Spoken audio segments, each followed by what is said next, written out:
Hello, my friends, and welcome to my fairy tale corner.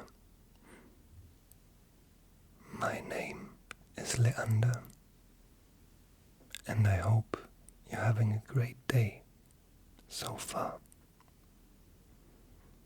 Today we will be reading another one of the classic Brothers Grimm's fairy tales called Ashputtel or Cinderella.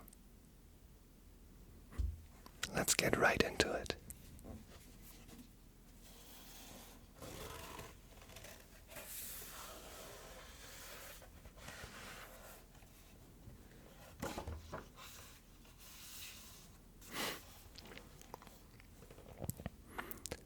Ashputtel or Cinderella. The wife of a rich man fell sick, and when she felt that her end drew nigh, she called her only daughter to her bedside and said, "Always be a good girl, and I will look down from heaven and watch over you."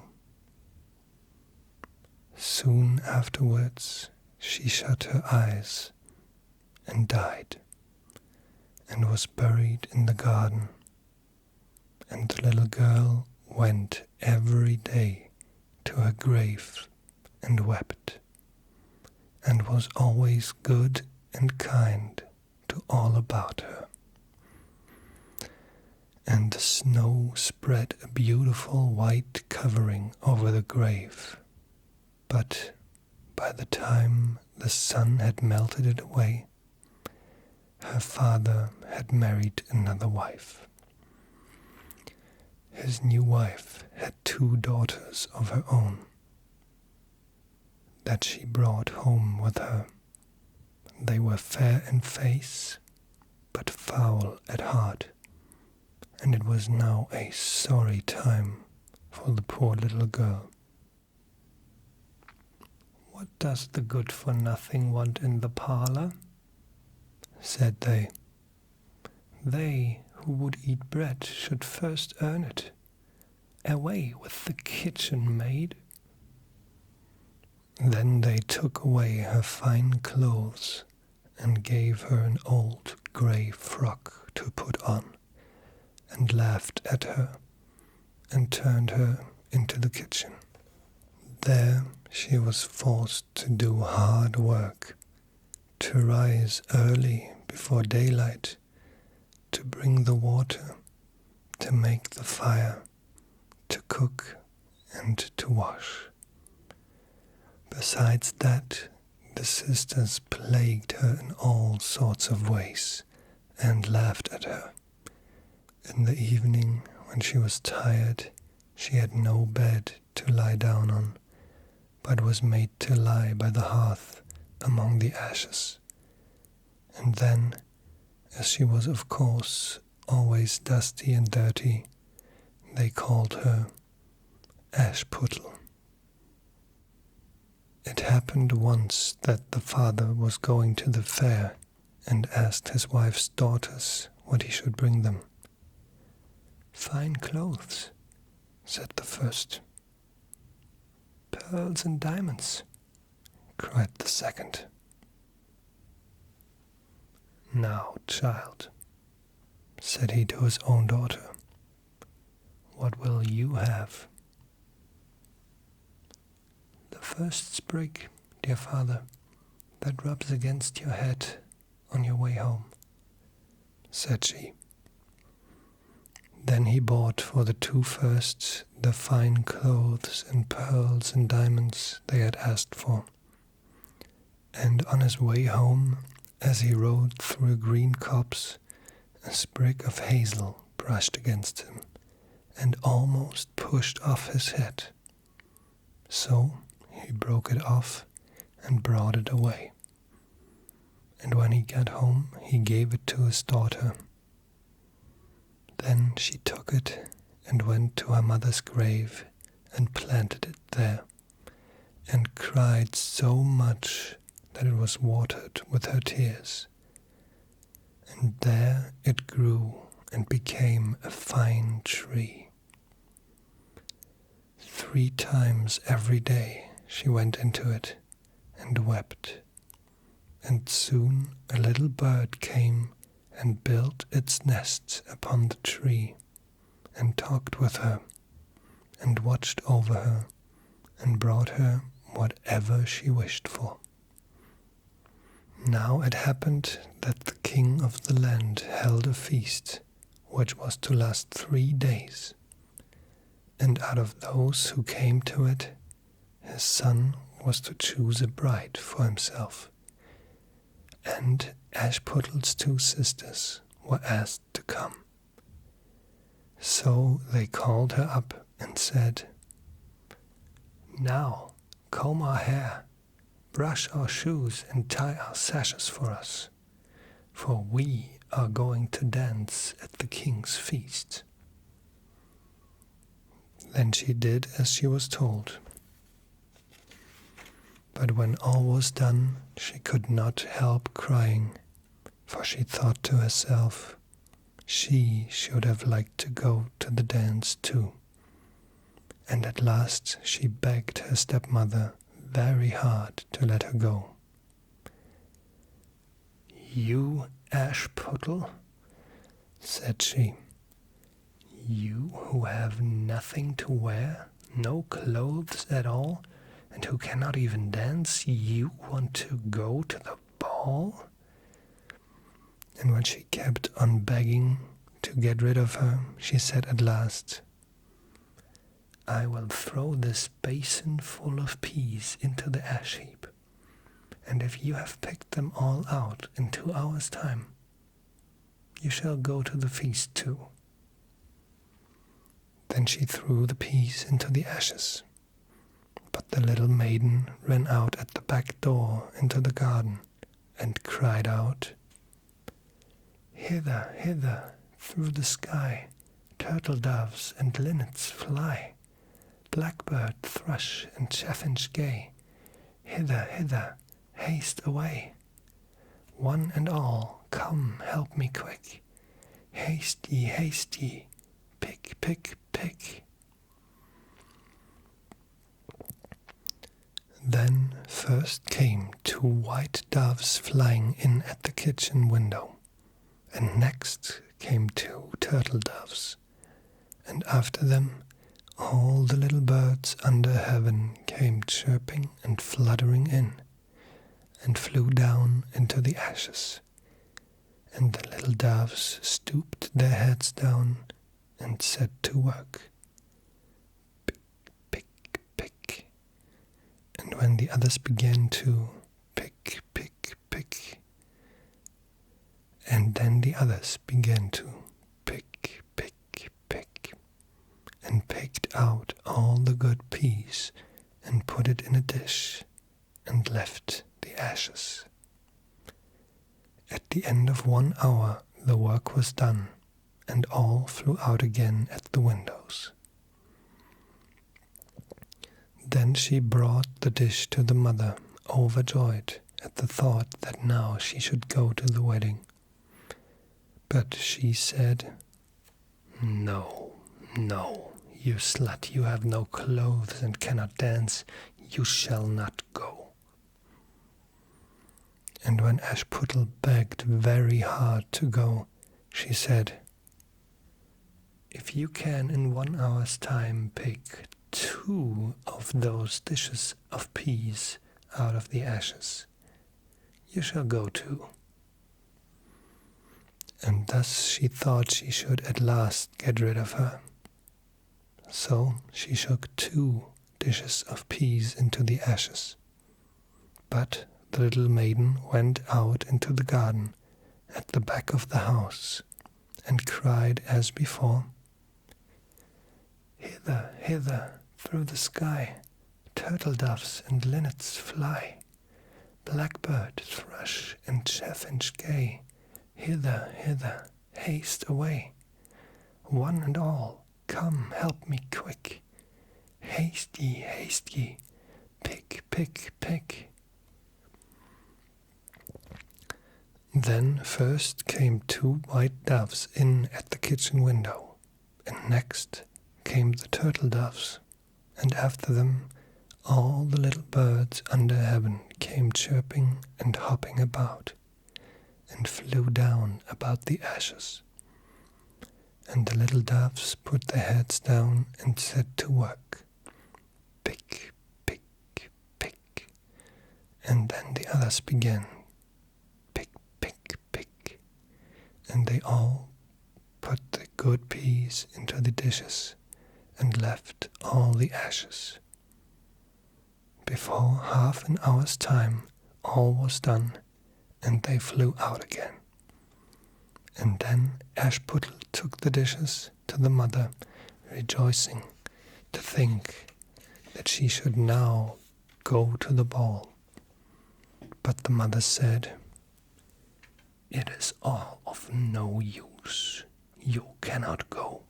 You have no clothes and cannot dance, and you would only put us to shame." And off she went with her 2 daughters to the feast. Now, when all were gone and nobody left at home, Ashputtel went sorrowfully and sat down under the hazel tree and cried out, "Shake, shake, hazel tree, gold and silver over me." Then her friend the bird flew out of the tree and brought a gold and silver dress for her, and slippers of spangled silk, and she put them on and followed her sisters to the feast. But they did not know her, and thought it must be some strange princess. She looked so fine and beautiful in her rich clothes, and they never once thought of Ashputtel, but took for granted that she was safe at home in the dirt. The king's son soon came up to her and took her by the hand and danced with her, and no one else. And he never left her hand, but when anyone else came to ask her to dance, he said, "This lady is dancing with me." Thus they danced till a late hour of the night, and then she wanted to go home.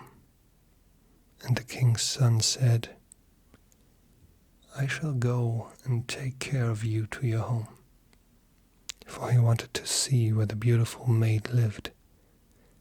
But she slipped away from him unawares and ran off towards home, and the prince followed her. But she jumped into the pigeon house and shut the door. Then he waited till her father came home and told him that the unknown maiden who had been at the feast had hid herself in the pigeon house. But when they had broken open the door, they found no one within, and as they came back into the house, Ashputtel lay, as she always did, in her dirty frock by the ashes, and her dim little lamp burned in the chimney, for she had run as quickly as she could through the pigeon house and onto the hazel tree, and had there taken off her beautiful clothes and laid them beneath the tree that the bird might carry them away, and had seated herself amid the ashes again in her little grey frock. The next day, when the feast was again held and her father, mother, and sisters were gone, Ashputtel went to the hazel tree and said, "Shake, shake, hazel tree, gold and silver over me." And the bird came and brought a still finer dress than the one she had worn the day before. And when she came in it to the ball, everyone wondered at her beauty. But the king's son, who was waiting for her, took her by the hand and danced with her. And when anyone asked her to dance, he said as before, "This lady is dancing with me." When night came, she wanted to go home, and the king's son followed her as before, that he might see into what house she went. But she sprang away from him all at once into the garden behind her father's house. In this garden stood a fine large pear tree full of ripe fruit, and Ashputtel, not knowing where to hide, jumped up into it without being seen. Then the king's son could not find out where she was gone, but waited till her father came home and said to him, "The unknown lady who danced with me has slipped away, and I think she must have sprung into the pear tree." The father thought to himself, "Can it be Ashputtel?" So he ordered an axe to be brought, and they cut down the tree, but found no one upon it. And when they came back into the kitchen, there lay Ashputtel in the ashes as usual, for she had slipped down on the other side of the tree, and carried her beautiful clothes back to the bird at the hazel tree, and then put on her little grey frock. The third day, when her father and mother and sisters were gone, she went again into the garden and said, "Shake, shake, hazel tree, gold and silver over me." Then her kind friend, the bird, brought a dress still finer than the former one, and slippers which were all of gold, so that when she came to the feast no one knew what to say for wonder at her beauty. And the king's son danced with her alone, and when anyone else asked her to dance, he said, "This lady is my partner." Now, when night came, she wanted to go home, and the king's son would go with her, and said to himself, "I will not lose her this time." But, however, she managed to slip away from him, though in such a hurry that she dropped her left golden slipper upon the stairs. So the prince took the shoe and went the next day to the king his father, and said, "I will take for my wife the lady that this golden slipper fits." Then both the sisters were overjoyed to hear this, for they had beautiful feet, and had no doubt that they could wear the golden slipper. The eldest went first into the room where the slipper was, and wanted to try it on, and the mother stood by. But her great toe could not go into it, and the shoe was altogether much too small for her. Then the mother gave her a knife and said, "Never mind, cut it off. When you are queen, you will not care about toes, you will want not to go on foot." So the silly girl cut her great toe off, and squeezed the shoe on, and went to the king's son. Then he took her for his bride, and set her beside him on his horse, and rode away with her. But on their way home they had to pass by the hazel tree that Ashputtel had planted, and there sat a little dove on the branch, singing, back again, look to the shoe. The shoe is too small and not made for you. Prince, prince, look again for thy bride, for she's not the true one that sits by thy side."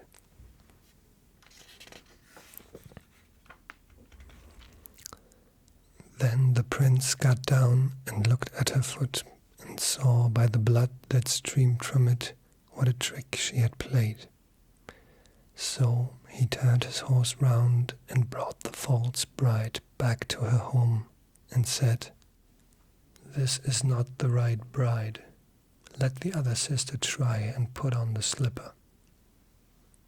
Then she went into the room and got her foot into the shoe, all but the heel, which was too large. But her mother squeezed it in till the blood came and took her to the king's son, and he set her as his bride by his side on his horse, and rode away with her. But when they came to the hazel tree, the little dove sat there still and sang, back again, look to the shoe. The shoe is too small and not made for you. Prince, prince, look again for thy bride, for she's not the true one that sits by thy side." Then he looked down and saw that the blood streamed so from the shoe that her white stockings were quite red. So he turned his horse and brought her back again also. "This is not the true bride," said he to the father.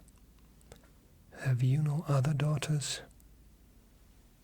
"No," said he. "There's only a little dirty Ashputtel, the child of my first wife. I am sure she cannot be the bride." However, the prince told him to send her.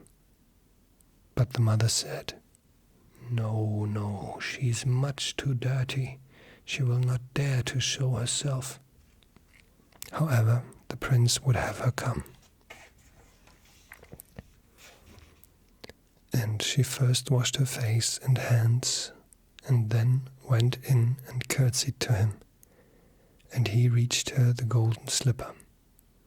Then she took her clumsy shoe off her left foot and put on the golden slipper, and it fitted her as if it had been made for her. And when he drew near and looked at her face, he knew her and said, "This is the right bride."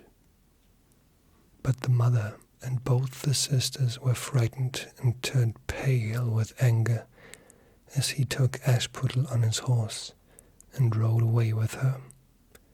And when they came to the hazel tree, the white dove sang, "Home, home, look at the shoe. Princess, the shoe was made for you. Prince, prince, take home thy bride, for she is the true one that sits by thy side." And when the dove had done its song, it came flying and perched upon her right shoulder, and so went home with her.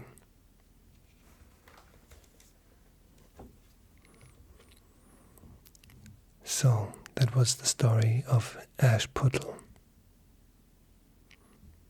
Maybe not the most up-to-date gender norms, but it's an old fairy tale. What can you do? I hope you enjoyed it anyway. If you did, then please consider subscribing. Maybe give this video a like. And join me next time in my fairy tale corner. My name is Leander. And until next time, make the best of it.